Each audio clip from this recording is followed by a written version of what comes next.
You're listening to the Daily Sales Tips podcast, and I'm your host, Scott Ingram. Today's tip comes from Mark Schenkius. Mark is the founder of ROI 10, where he helps sales professionals get better at dealing with buyers. He's also the author of The Other Side of Sales, where he shares his perspective after 15 years in procurement. Here he is. In many RFP processes, there is a so-called blackout period. Sellers are told not to talk to anyone else except the procurement person leading the process. I understand there's always lots of debate on the sales side around what to do about this. And that makes perfect sense, because you have spent so much time putting a proposal together that it only feels fair that you are informed about the status of the project. Firstly, I would like to say that if you haven't done so already, I would recommend that you listen to Daily Sales Tip number 771. In this tip, I explain the motives behind an RFP process. If you know why a buyer runs an RFP, you also know what your likelihood is to win business. It will help you put things in perspective. Secondly, no news doesn't mean good news, nor does it mean bad news.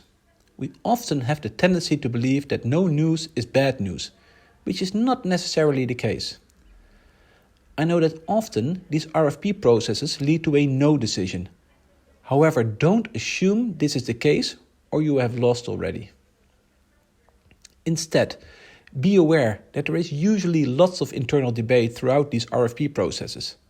Buyers believe the benefits are worthwhile changing supplier for, while on the other hand, operational teams prefer to stick with the old supplier, since change means higher workload and potential impact on service.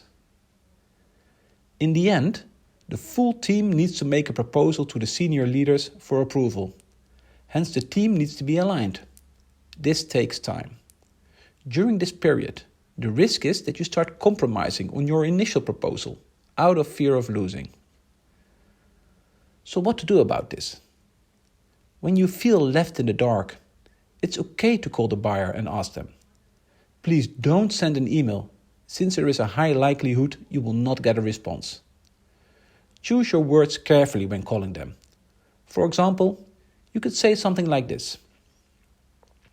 As you might know, we have spent a lot of time with our team putting a proposal together that we believe suits your needs.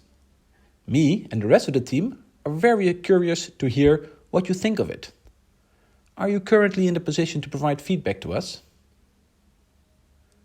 If no, your follow-up question could be, could you tell us at what stage you are currently in the process? Can you provide some more details on the expected timings?